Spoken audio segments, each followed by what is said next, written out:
my TV, Silicon Valley. Hey guys. So let's talk about some Silicon Valley today. My favorite show on HBO. It's like so freaking good.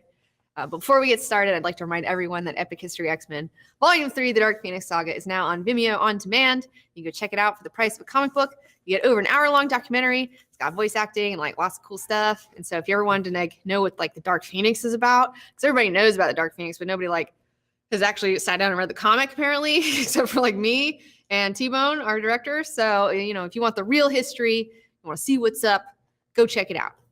So now let's get into it with Silicon Valley. Man, this show is so fucking good. I can't even get over it. Every episode, just I love it so much. And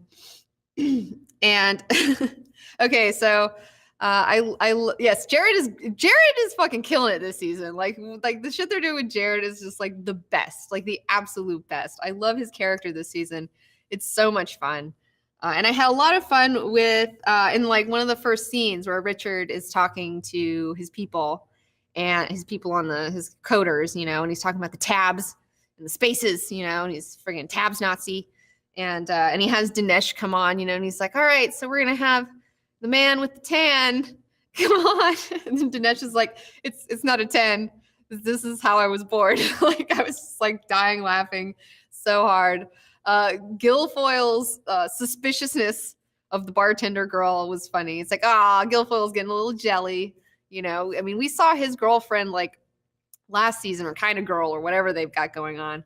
I like to see, you know, her pop back up, or what's going on with them. You know, more Guilfoyle weird. In fact, I would just like to see more of Guilfoyle's weird like Satanism stuff that he does. Like they haven't really alluded to it at all this season, which is like kind of disappointing for me because, you know, I'm like totally into the occult and weird shit, and I just like love seeing stuff like that represented in any way, shape, or form, like in any sort of media whatsoever. And I just love like he is that guy. Like I do know people who are into weird shit like that, and they are kind of like Guilfoyle, and it is pretty awesome. But yeah, so Richard's finally getting a girl, you know, and of course, you know, he's going to fuck it up. And he does, but we'll get into that in a minute. The Gavin scandal has broken. Okay, so everyone knows now that Gavin has tried to scrub the internet. And I loved it when he showed up to Hooli. And he's getting out of his car and there's all those protesters, you know, and then the fucking guy in the bathtub who's like scrubbing himself. And then the guy comes up with a bucket of fucking bubbles.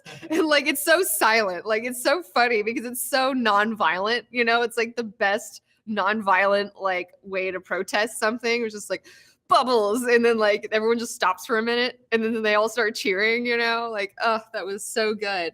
And then when, you know, Gavin's talking to his lawyers about like, what can we do? You know, like back in the day, like I could just have these people killed, you know, and he sees himself as this captain of industry when he's really just like this shitbag. And then when he excuses his lawyers, you know, where he's like, you people are useless. You're excused, you know, it's just like, Gavin, like these fucking guys, these ego fucking guys just can never take personal responsibility for their actions. You know, they just can't. And this actor is so great. Like I can't remember his name right now, but I remember seeing him in Matt Ross. The first time I ever saw him was in American Psycho. And I've kind of like, I loved his character in American Psycho. So like I've been kind of following him since then. And I love seeing him as Gavin Belson. Like he just fucking kills it. I love seeing the downfall of Gavin, you know, slowly happening. So then we have friggin' Ehrlich trying to have an Alcatraz asshole party, you know, and he's like, it's like, what are you doing? Like, I will say, this is my one criticism of the show, is that I felt like Bachman was being a little, it's not really, I don't think he's that dumb to spend that much money on stuff. Like, I mean, you like, that's a lot of money that he was just like blowing everywhere. It's like, what do you think? Like, I mean, I know $20 million sounds like a lot. Like it does sound like a lot, but when you have a crazy mansion and then you're like, and you have 20 people living in the house and you spend $500,000 on a blog and like this part, like renting out Alcatraz, like how much does fucking renting out Alcatraz cost? And then turning it into a fucking Hawaii? Like what the fuck? Like, come on, Bachman. Like, what are you doing? But that happens, right? But it does happen. I mean, that's the thing that happens to a lot of people. Like if you haven't had like shit tons of money and then you get shit tons of money then like a lot of people just end up blowing it all because like they don't know what to do and they just think that it's endless. And I mean, this happens to like NFL players all the time, like especially like sports people. There's like a whole 30 for 30 documentary about specifically that issue. And even The Rock kind of has a show about that, Ballers, which I watched some of the first season, but it wasn't really that great, unfortunately. It could have been. I love the premise of it, and I love The Rock, but it just didn't do anything for me. But yeah, moving the pool 3 times, Dean, like, I was just like, big head, like, you can't move the pool. Like, what are you doing? Like, you're killing me. Like, you're killing me with this shit. Like, oh my God. Fucking killing me. And yeah, so yeah, it's like I love the manager was just like, what? Like you move the oh my God, you know, like you know, I just got a financial manager actually. I'm getting one of those right now and I'm turning in all my stuff and it's like really scary because I'm like, wow, now you can see how bad I am at managing my money. Like, although honestly, I haven't been that bad. I mean, being able to run an independently run production studio for 4 years on like a wing and a prayer, I think I've done pretty good because we're still going. When in fact, there have been other things like Stanley's World of Heroes in particular. They were funded by Google. I mean, they got, I don't even know how much money they had. They had a lot of money. And guess what? They're not around anymore, you know? Along with like dozens. I mean, like, it's crazy to me that we've outlasted like fully funded by Google operations and they just fucked it up. And it's like, Google, why don't you just give me some motherfucking money? You know, like, because my channel is tested, it works, we know what we're doing.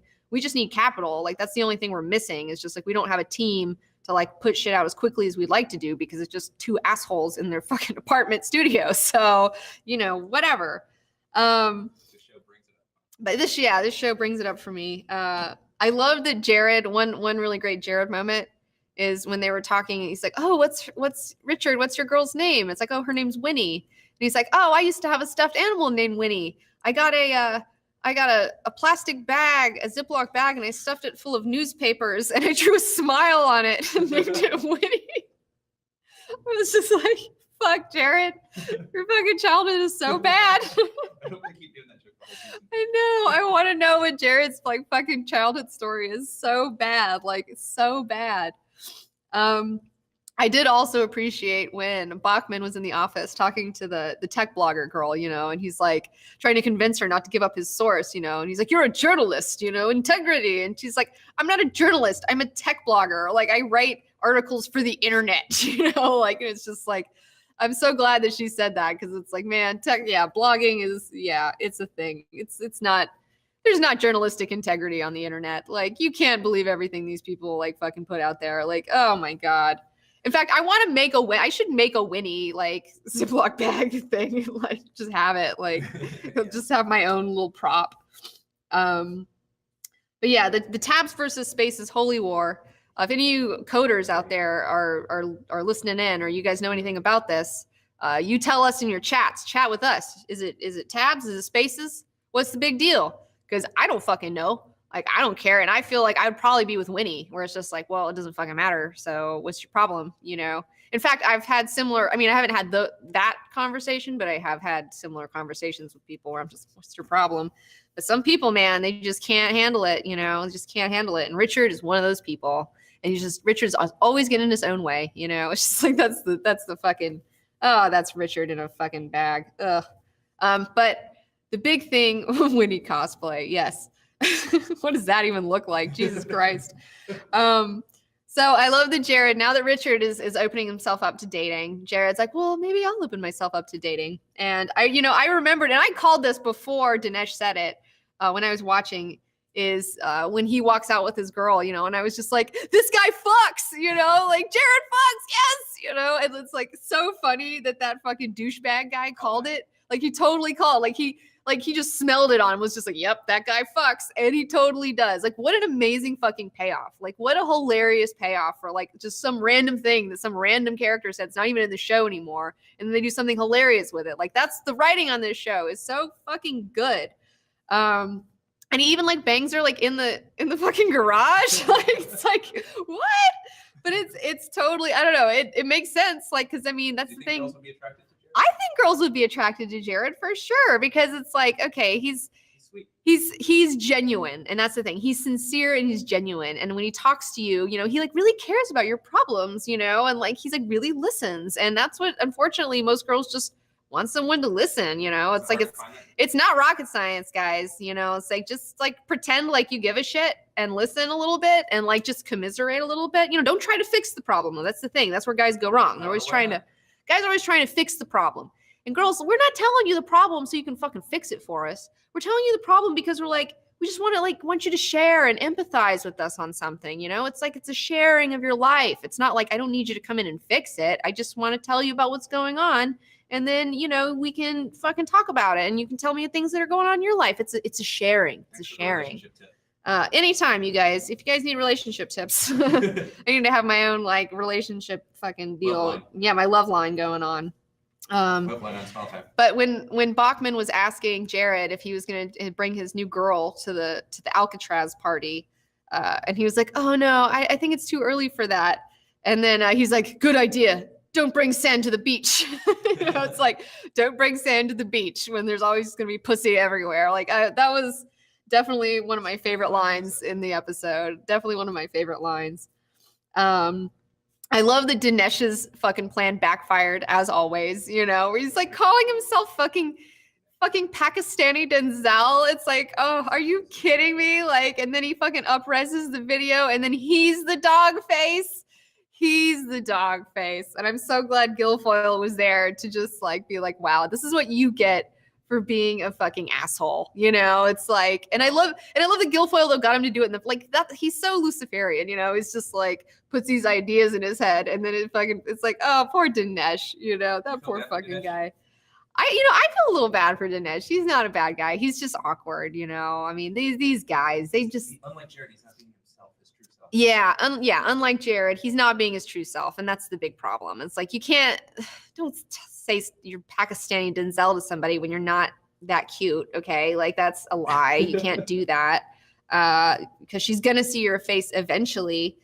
I don't know. Just be yourself, you know. Just be yourself. And know your shortcomings. And yeah, know your shortcomings. So be confident though. Confidence. Ladies like that confidence, okay? Like, and with Dinesh, it always feels like he's trying to trick them, you know, because he doesn't believe that he's worthy. Like he doesn't believe that he's worthy of a girl. So he's always trying to trick them. And like that trickery thing, like girls will pick up on that, you know? And so they do, and it never works out for him. Poor guy. This is love line. And I know it was a love line episode that was all about relationships. And I, you know, I'm a lady. I like talking about relationships. I like talking about these sorts of romantic issues. You know, no, Dean, you're totally wrong. Totally wrong.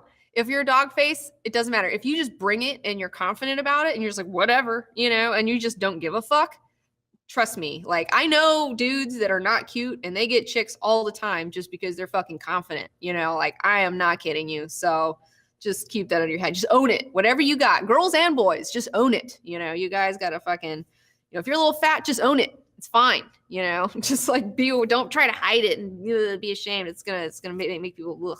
You know, if you don't like yourself, people are going to know that, and then they're not going to like you, because if you don't like yourself, then why should anyone else like you? You know, that's my fucking deal.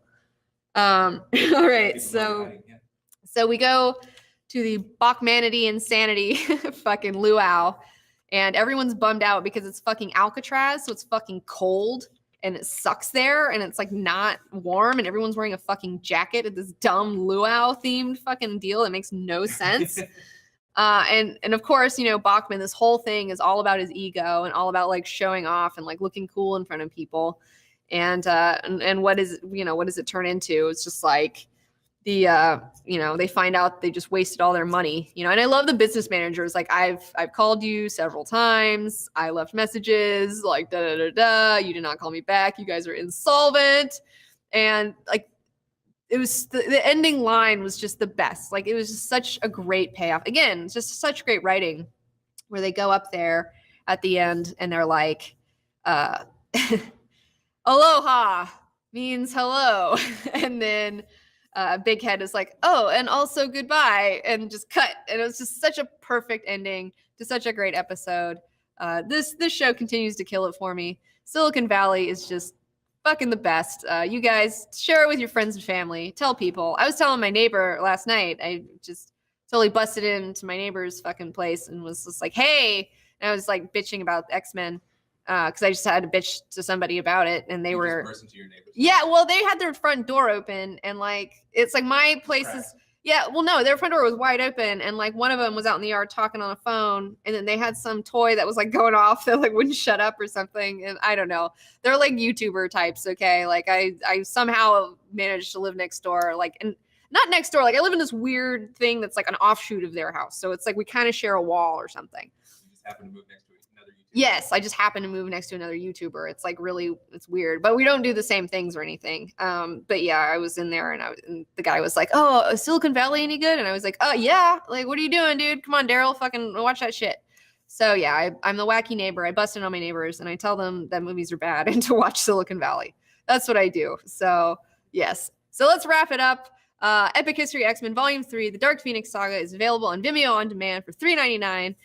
You know, your friggin' Schmarmucks coffee costs more than that. You know, it's like an hour long documentary. I mean, like it cost me $14 to go see that crappy X-Men movie. Although I didn't pay for that movie. I paid for Neighbors 2 and then snuck in because I was not about to give my money to that fucking mess. So we're going to talk about all about Epic History. We're going to talk about take a break, go crack yourself a beer or something. Get ready to see me go nuts. You guys are going to have the best time watching me be a crazy bitch. So, all right. We'll see you next week. Silicon Valley Rewind. Today, we'll be joined by actor and No You Shut Up co-creator Paul F. Tompkins. Oh, man. Talk about puppet people. That guy. That's right. Whoa. Welcome.